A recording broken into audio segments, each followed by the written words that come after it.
अस्सलाम वालेकुम। आज हम लोग हेल्थ असेसमेंट का चैप्टर नंबर 3 डिस्कस करने लगे हैं। वो है general survey and physical examination क्या होता है। अब इसकी सबसे पहले तो हमें जनरल सर्वे का पता होना चाहिए। जनरल सर्वे का ये होता है कि एक पेशेंट आपके पास आया, ठीक है, आपने उसकी ओवरऑल लुक को देखा तो उसके बेस पे आपने क्या वो किया, यही आपका जनरल सर्वे होता है। ये हमारे पास सबसे पहले फिजिकल एग्ज़ाम का फर्स्ट पार्ट होता है, जो कि तब स्टार्ट होता है जब हम पहले एक्सपोज करते हैं किससे, क्लाइंट के साथ। अब सबसे पहले इसके लिए क्या क्या चाहिए होता है। एक नर्स के लिए ज़रूरी है कि जो उसकी ऑब्जर्वेशन स्किल्स होती हैं, इसके लिए वो बहुत ज़्यादा मैटर करती हैं। उसी की बेस पे वो क्या करती है, अपनी असेसमेंट को बेहतर बना सकती है। इसके साथ वो इंटरव्यू करती है, उसके बाद क्लाइंट के साथ आके जो अपनी हेल्थ असेसमेंट की जो हिस्ट्री लेनी होती है उसने अच्छे से ले पाए। अब अगर ये बात कीजिए ऑब्जर्वेशन की, तो ये जो ऑब्जर्वेशन होती है इसका क्या काम होता है। ये सबसे पहले तो हम पेशेंट क्लाइंट की हेल्थ स्टेटस के बारे में इंफॉर्मेशन प्रोवाइड करेंगे, क्लूज़ प्रोवाइड करेंगे। उस क्लूज़ की बेस पे हम क्या करेंगे, अपनी जो असेसमेंट बनाएंगे, डायग्नोस बनाएंगे और नर्सिंग प्रोसेस जो होगा प्लानिंग करेंगे। अगर हमारी बात कीजिए जनरल सर्वे में क्या क्या होता है। सबसे पहले तो हम लोग देखेंगे क्लाइंट की हेल्थ अपेयरेंस स्टेट कैसी है। इसके अलावा उसका कॉन्शियसनेस लेवल कैसा है, उसके साइंस ऑफ डिस्ट्रेस यानी कोई ऐसा डिप्रेशन के साइन वगैरह तो नहीं है। इसके अलावा उसका स्किन कलर देखेंगे, उसके लेयंस भी देखेंगे स्किन पर, ड्रेस देखेंगे, उसकी ग्रूमिंग देखेंगे, उसकी पर्सनल हाइजीन कैसी है। ये हम जनरल सर्वे से ही देख सकते हैं, लेकिन किस बेस पे, अपनी ऑब्जर्वेशन की बेस पे। इसके अलावा फेशियल एक्सप्रेशन देख सकते हैं, behaviour, body movement and effects, body की ओडोर। इसके अलावा अगर posture, gait and motor activity check करेंगे, ठीक है। इसके अलावा हाइट एंड वेट चेक करेंगे, उसका बीएमआई कैलकुलेट करेंगे, उसकी वेस की सर्कमस्टेंस चेक करेंगे। इसके अलावा अगर बात की जाए उसकी जो फिजिकल डेवलपमेंट होती है और जो बॉडी बिल्डिंग होती है उसको भी हम चेक कर सकते हैं। जेंडर एंड सेक्शुअल डेवलपमेंट, ये भी हमें जनरल सर्वे से आइडिया हो जाता है। इसके अलावा अगर उसकी एज होती है, वो रिपोर्ट लाइक उसने जितनी एज बताई होती है यहाँ, उससे जो और पेशेंट की क्लाइंट की जो एक्चुअल एज है दोनों आपस में मिल रही हैं, ये भी हम जनरल सर्वे से पता कर सकते हैं। इसके साथ स्पीच एंड वाइटल साइन, ये सारा कुछ हमें जनरल सर्वे से अपनी ऑब्जर्वेशन स्किल की बेस पे हम फाइंड कर सकते हैं। अगर बात की जाए पेरेंट स्टेट ऑफ हेल्थ की, यानी कि पेशेंट की पेरेंट स्टेट कैसी है। अब हमारे पास क्लाइंट आया है तो वो एक्यूरेटली हमें क्या ये करो, मतलब अभी उसकी जो तबीयत है वो बीमार तो होता है वो, ठीक है, तभी वो हॉस्पिटल में आता है। तो वो अभी अचानक बीमार या क्रोनिकली इल होता है, इसके वो फिट है या रिबोस्ट है, ये हमें कैसे पता लगता है, उसके पेरेंट स्टेट देख कर। आगे बात कीजिए लेवल ऑफ़ कॉन्शियस, हम पेशेंट से सवाल करेंगे, उससे पूछेंगे कि आप वो हमें बताएगा मैं यहाँ से हूँ, मेरा नाम ये है, ठीक है। इससे हमें पता लगेगा वो पेशेंट जो होता है वो कितना कॉन्शियस है, कितना अलर्ट है, कितना अवर्क है और कितना हमारे क्वेश्चंस पे हमें रिस्पॉन्स कर रहा है। साइन ऑफ डिस्ट्रेस देखेंगे कि हमारे पास पेशेंट को ऐसे सिम्टम्स तो नहीं शो हो रही जिसमें कार्डिक और रेस्पिरेटरी डिस्ट्रेस आ गया। आगे हमारे पास आते हैं पेन, ठीक है। पेन भी हम फेशियल एक्सप्रेशन वगैरह से पता कर लेंगे कि पेशेंट को पेन है कि नहीं। एंजाइटी और डिप्रेशन, पेशेंट जब हमारे पास आएगा तो उसके अगर तो एंजाइटी या डिप्रेशन में होगा तो उसके जो फेशियल एक्सप्रेशन भी होंगे वो भी इसी तरह के शो होंगे कि जो हमें देंगे कि पेशेंट एंशियस है, उसका आई कांटेक्ट नहीं अच्छा होगा। इसके साथ साथ हमारे पास उसकी कोल्ड एंड मॉइस्ट पाम होगी, साइकोमोटर स्लमिंग होगी। आगे बात की जाए स्किन कलर की, स्किन कलर हमें ऑब्वियसली उससे हम पता लग जाएगा कि पेशेंट की स्किन कलर कैसा है, उसके ऊपर कोई स्कार फॉर्मेशन तो नहीं है, लेयन तो नहीं है। इसके अलावा पेलर स्किन, अगर पेलर कब होगी, जब हमारे पास क्या होगी, सर्कुलेशन जो होती है उस केस में, साइनोसिस जो होती है वो भी ऑक्सीजन कम है बॉडी में, तो उस केस में क्या होता है उसकी एक्सट्रीमिटीज़ यानी कि उसके जो नेल्स वगैरह होते हैं वो क्या होंगे, ब्लूइश हो जाते हैं, जॉन्डिस में येलोइश हो जाते हैं, स्क्लेरा जो होता है। इसके अलावा रैशेस उसकी स्किन पे नज़र आ सकते हैं, ब्लोज नज़र आ सकते हैं। अब ड्रेस, यानी कि उसने जो ड्रेस किया हुआ है आइदर वो वेदर के अकॉर्डिंग है कि नहीं, टेम्परेचर के अकॉर्डिंग है कि नहीं। इसके अलावा उसका ड्रेस क्लीन है कि नहीं, जो यानी जिस सेटिंग में वो आया उसी के अकॉर्डिंग उसने वेयर किया है। अगर बात की जाए हमारे पास पर्सनल हाइजीन की, पर्सनल हाइजीन में ये होता है कि अच्छा पेशेंट ने जो कुछ अनयूजुअल ज्वेलरी तो नहीं पहनी हुई, इसके साथ उसके कोई ब्रेसलेट वगैरह तो नहीं पहने हुए। अगर बात की जाए हमारे पास हेयर नेल्स फिंगर, इससे हम लोग क्या कर सकते हैं, उसकी उसकी हाइजीन वगैरह का अच्छा पता लग जाएगा, उसके लाइफस्टाइल के बारे में हमें आइडिया हो जाएगा। फेशियल एक्सप्रेशन में हमें बहुत ज़्यादा हेल्प करवाते हैं। फेशियल एक्सप्रेशन हम लोग जब रेस्ट कर रहे होते हैं या कॉन्वर्सेशन के दरमियान हम उसके जो एक्सप्रेशन होते हैं उनको नोट डाउन करते हैं। इसकी बेस पे हम लोग क्या करते हैं, अपना हम लोग वो देख के असेसमेंट कर सकते हैं अच्छे से।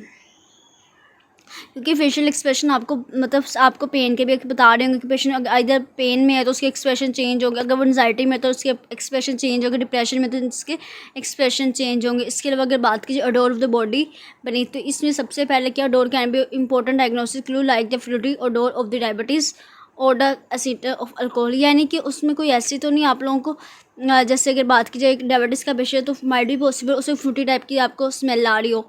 इसके अगर बात की जाए अल्कोहलिक पेशेंट है तो आप माइट भी पॉसिबल उससे अल्कोहल की स्मेल आ रही होगी। ठीक है, इसके अलावा अगर ब्रेथ साउंड भी हो सकती है जो कि आपको अल्कोहल वगैरह की एसीटोन वगैरह की बता सकती है।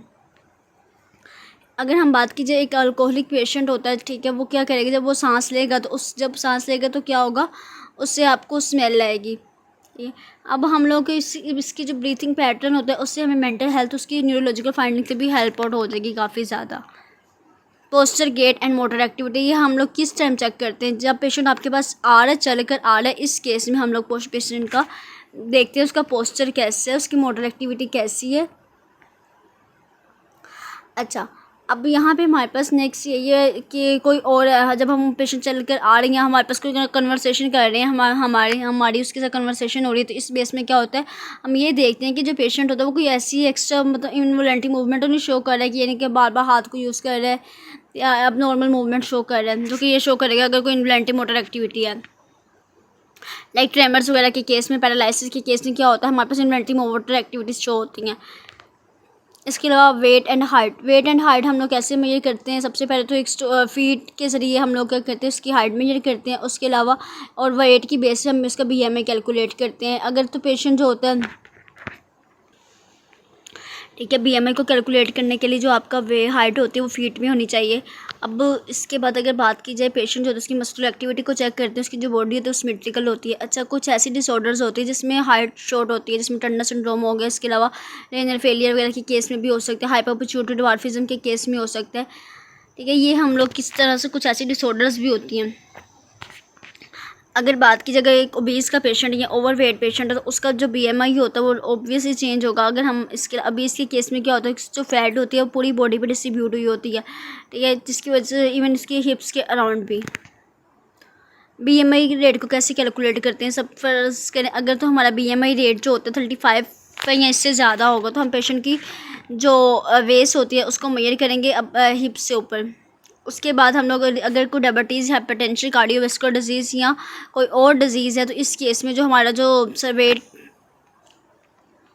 का रिस्क हो सकता है अगर आपकी जो वेस्ट सर्कमस्टेंस होता है 35 इंच से ज़्यादा, 35 इंच या इससे ज़्यादा हो इन वुमेन में, और अगर 40 इंच मेल में। ठीक है, अगर आपका जो वेस्ट की इंच है round about 35 inch in women and 40 inch in man, तो आपको हाइपरटेंशन, कार्डियोवास्कुलर, डायबिटीज़ वगैरह का भी रिस्क हो सकता है। अगर हम बात की जाए तो ये हमारे पास फॉर्मूला है, हम लोग किस तरह से BMI रेट को कैलकुलेट कर सकते हैं। सबसे पहले BMI rate is equal to weight in kg divided by height in metre square. इसके अलावा अगर हम बात करें इंग्लिश यूनिट्स के अंदर तो हम लोग क्या करेंगे, BMI इज इक्वल टू 703, इसको हमने कन्वर्ट करके लिखा है। इसके अलावा multiply weight divided by height, inch में हाइट डाली हुई है इन स्क्वायर। इसके अलावा यहाँ कुछ वैल्यूज़ दी हुई हैं जो आप देख लीजिएगा। अच्छा, इसके अलावा अगर बात कीजिए हम बॉडी के मेजरमेंट्स करते हैं, इसकी वेस्ट, हिप सर्कमस्टेंस को हम लोग क्या कहते हैं मॉनिटर करते हैं, मेजर करते हैं। इसके अलावा मिड आर्म सर्कमस्टेंस को मेजर करते हैं, मॉनिटर करते हैं। ट्राइसेप्स स्किन फोल्ड थिकनेस को भी हम देखते हैं। अब वेस्ट सर्कमस्टेंस जो होती है फीमेल के अंदर तकरीबन 35 इंचज़ या इससे कम होती है। अगर मेल्स की बात की तो 40 इंचज़ या इससे कम होती है, यानी कि 102 centimetre in male and 88 centimetre in women. इसके अलावा मिड आर्म सर्कमस्टेंस जो नॉर्मल स्टैंडर्ड होता है वो 29.3 centimetre for main and 28.4 in women. आगे आज ट्राइसेप्स स्किन फोल्ड थिकनेस तो हमारे पास कितनी 12.5 millimetre for main and 16.5 millimetre for women होती है। हिप सर्कमस्टेंस आपका नॉर्मल कितना होता है 94 से 105 सेंटीमीटर एंड फ्रॉम 97 से 108 centimetre in main and women. इसके अलावा वेस्ट टू हिप रेशो आपको बताई हुई है, उसमें कितनी है 0.87 to 0.9 in man and from 0.76 to 0.83 in female. अब आप वेस्ट मेजर को कैसे करते हो, सबसे पहले तो आपने स्ट्रेट खड़े होना है, इसके लिए एक्सेल करना है। अब जो मेजरिंग टेप होती है उसको रैप करना है हिप बोन्स के इर्द गिर्द सराउंडिंग। इसके बाद आपने क्या करना है, जो टेप आपने होल्ड की होती है उसको फ्लैट रखना है बॉडी के अगेंस्ट, और इतने टाइट भी नहीं करना। और उसके बाद आपने क्या करना है, रीडिंग करनी है कि आपकी कितनी मैयर हो रहा है। इसके बाद हमारे पास वाइटल साइन आते हैं। वाइटल साइन बेसिकली हमारी इंपॉर्टेंट पार्ट होते हैं, जो कि असेसमेंट का भी, इसके अलावा वैसे भी हमारी बॉडी के इंपॉर्टेंट पार्ट होते हैं। इसमें हमारे पास आ जाती है टेम्परेचर आता है सबसे पहले। अगर बात की जाए तो नॉर्मल बॉडी का टेम्परेचर कितना होता है, 36.5 टू 37.5 हमेशा आपने रेंज में बताना होता है।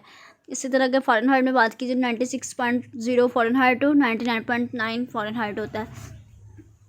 अगर बात की जाए कुछ फैक्टर्स ऐसे होते हैं जो कि अच्छा टेम्परेचर, हमारे पास कोर टेम्परेचर भी होते हैं और स्किन टेम्परेचर भी होता है। जो स्किन एक्सटर्नल टेम्परेचर होता है, सरफेस टेम्परेचर जो होता है वो आपका इन्वायरमेंट की वजह से चेंज होता रहता है, लेकिन जो कोर होता है यानी कि जो बॉडी का टेम्परेचर होता है वो आपका इसी रेंज में होता है, 36.5 to 37.5। In case of any infection की केस में, स्ट्रेस की केस में, एक्सरसाइज के केस में, ओव्यूलेशन के केस में आपका टेम्परेचर बॉडी का इनहेंस हो जाता है।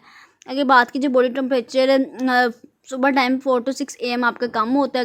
अगर बात की जाए इवनिंग के अंदर, तो इवनिंग में 8 PM टू मिडनाइट आपका टेम्परेचर ज़्यादा होता है। हाइपोथर्मिया में ये होता है अगर तो आपका बॉडी टेम्परेचर 36.5 से कम होता है सेल्सियस, ठीक है, तो ये आपका क्या होगा, हाइपोथर्मिया। अब ये किस केस में होता है, अगर आप ज़्यादा देर तक कोल्ड में रहते हो, सर्दी में रहते हो, हाइपोग्लाइसीमी के केस में हो सकता है, हाइपोथायरॉयडिज्म के केस में हो सकता है, स्टार्वेशन के केस में हो सकता है। हाइपोथर्मिया में आपका जो टेम्परेचर होता है वो 38 डिग्री सेल्सियस से ज़्यादा होता है, जो कि आपको वायरल बैक्टीरिया इन्फेक्शन, मैलिग्नेंसीज में, इसके अलावा ट्रोमा के केस में आपको नज़र आता है। इसके अलावा हम थर्मोमीटर को टेम्परेचर को मेजर करने के हम थर्मोमीटर यूज़ करते हैं। अब थर्मोमीटर भी डिफरेंट कैटेगरीज के आते हैं, इसमें डिजिटल होता है, इसके अलावा ग्लास थर्मोमीटर होता है जो कि मरकरी की बेस पे होता है। इसके अलावा टेम्पोरल होता है जो कि आप अपने टेम्पोरल बोन पे रखते हो। इसके अलावा आपका टेम्पेनी होता है जो कि ईयर के अंदर यूज़ करते हैं, ठीक है। ये आपके डिफरेंट रेंज ऑफ टेम्परेचर होते हैं जो कि आप थर्मोमीटर होते हैं जो कि आप यूज़ करते हो। ये यहाँ उन्होंने यूज़ बताया है कि ईयर का कैसे, जो हम टेम्पेनिक मेम्ब्रेन में यूज़ करते हैं वो कैसे यूज़ करते हैं।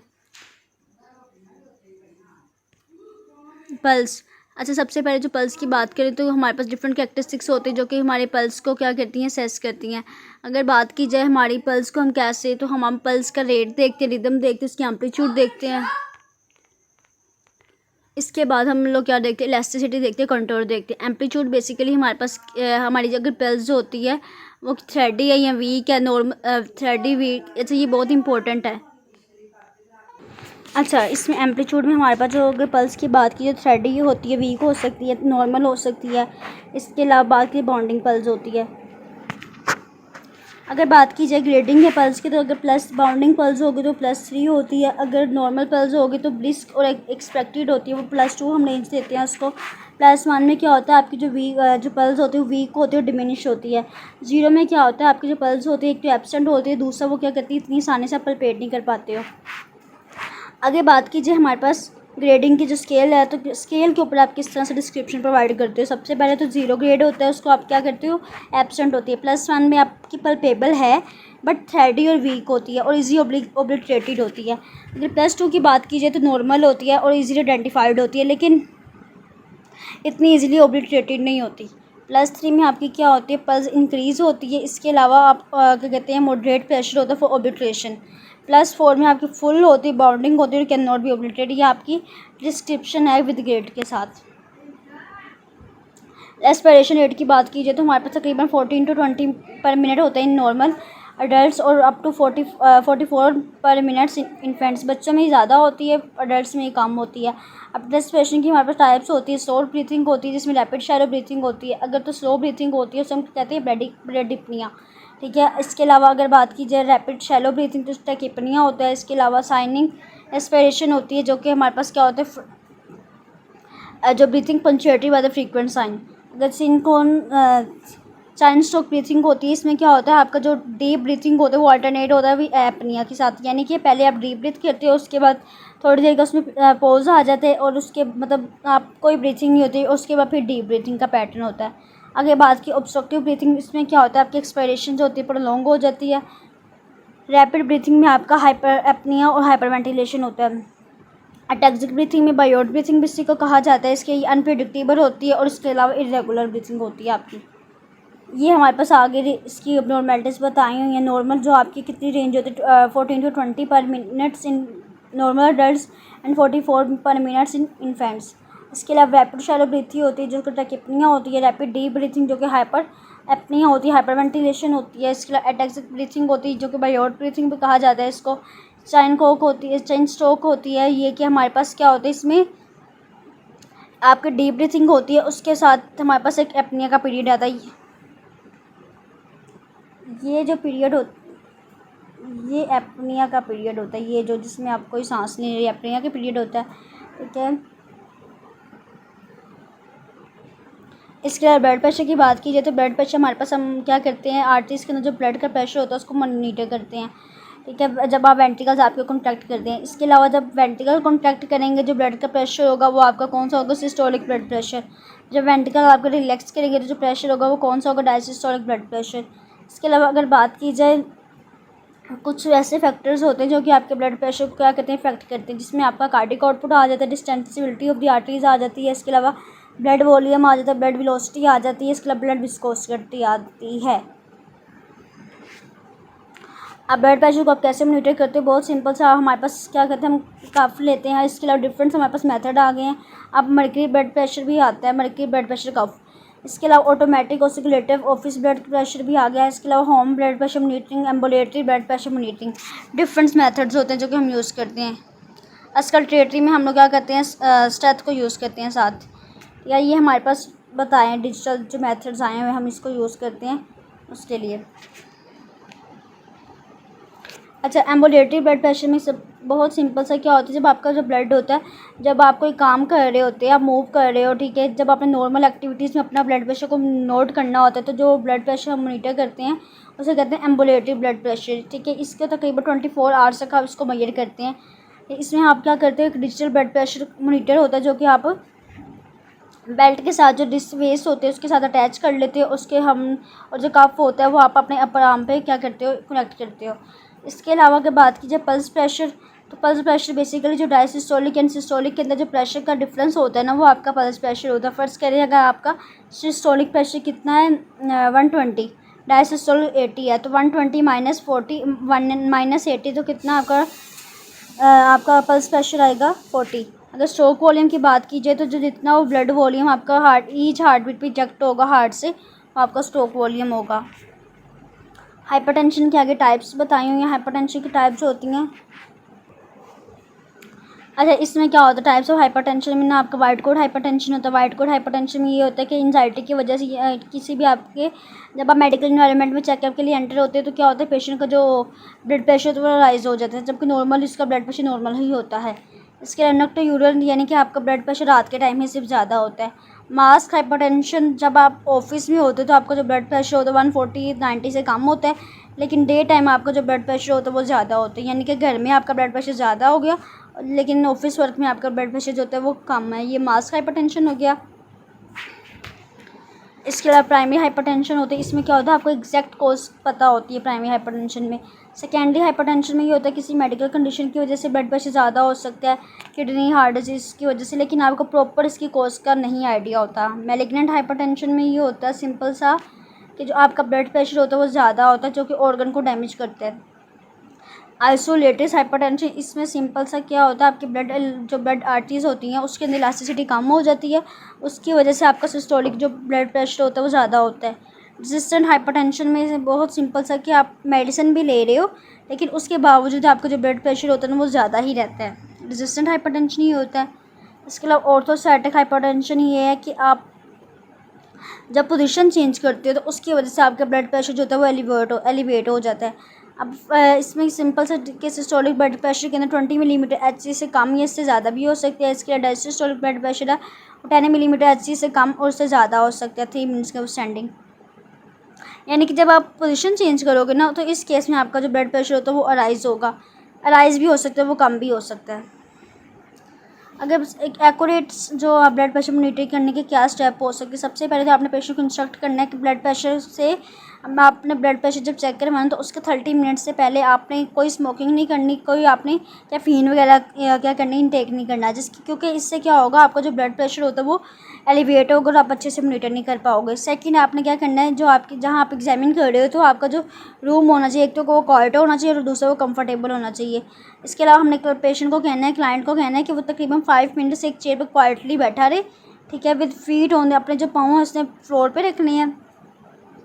ठीक, आगे बात की जाए आर्म्स, जो हमने आर्म बाजू सेलेक्ट करना है जिसके ऊपर हमने कफ अटैच करना है तो उसको फ्री ऑफ क्लोथिंग करना है, ठीक है। इसके अलावा वहाँ पे कोई फिस्टूला नहीं होना चाहिए, वहाँ पे कोई भी ऐसी चीज़ नहीं होनी चाहिए, कट डाउन वगैरह नहीं होनी चाहिए, वहाँ पे कोई एडीमा नहीं होना चाहिए। इसके अलावा आपने ब्रेकियल आर्टरी को क्या करना है, पल्पेट करना है, और जो आपने क्या करना है, ब्रेकियल आर्टरी जो होती है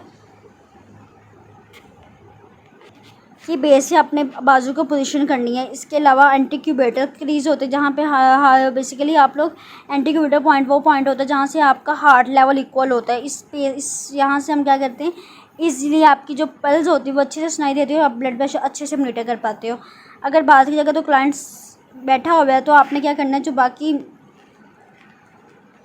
तो जो उसका बाजू है ना उसको यहाँ तो आपने टेबल पे रख लेना, या उसकी जो क्लाइंट की नी होती है स्पेस होती है वहाँ रखवा ले इसके। लेकिन अगर वो खड़ा है तो आपने क्या करना है, उसके बाजू को सपोर्ट प्रोवाइड करनी है।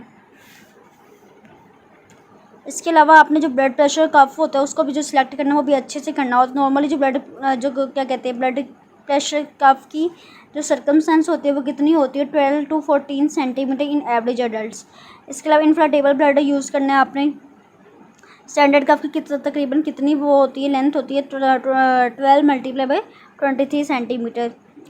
अगर बात की जाए अगर तो आपका कफ बहुत ज़्यादा छोटा है, इस केस में क्या होगा, आपकी ब्लड प्रेशर की रीडिंग हाई आएगी। अगर बहुत ज़्यादा लार्ज है तो ब्लड प्रेशर की रीडिंग कम होगी, जो कि दोनों ही सूटेबल नहीं है। इसके अलावा अगर बात की जाए ब्लड प्रेशर को तकरीबन यहाँ पर 2.5 सेंटीमीटर आपने रखना है एंटीक्यूबिटल सीज में, यानी कि जो ब्रेकियल आर्टरी है उससे तकरीबन आपने 2.5 सेंटीमीटर अपना जो ब्लड प्रेशर होता है बीपी कफ होता है उसको ऊपर रखना है। इसके अलावा अगर आप लूज़ कफ अटैच करेंगे तो उसकी वजह से क्या होगा, जो एयर अच्छे से फिल नहीं होगी, जो आपकी रीडिंग होगी वो भी सही नहीं आएगी।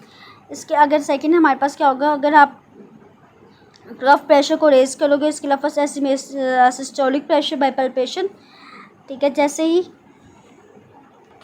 पहले आपने क्या करना है, एयर फिल करने से पहले आपने क्या करना होता है, आप जो उसकी रेडियल आर्टरी या ब्रेकियल आर्टरी जिसको आपने चूज़ किया ना उसको आपने क्या करना है, अच्छे से पल्पेट कर लेना है। उसके बाद आपने क्या करना है, उसमें एयर फिल करना इन्फ्लेट करना है कफ को।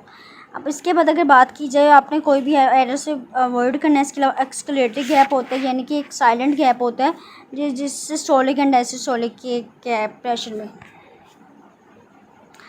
अच्छा, इसमें क्या होता है, अगर आप नॉर्मली क्या होता है, अगर ब्लड प्रेशर आपका ज़्यादा होता है ना तो आप इस केस में क्या करते हैं, एक से ज़्यादा बार आप उसको मॉनिटर करते हैं कंफर्म करने के लिए। अब अस्कल्टेटरी गैप बेसिकली क्या गैप होता है, एक आर्टरी स्टिफनेस और आर्टिकुलेटेड डिजीज़ के से एसोसिएट होता है ये गैप।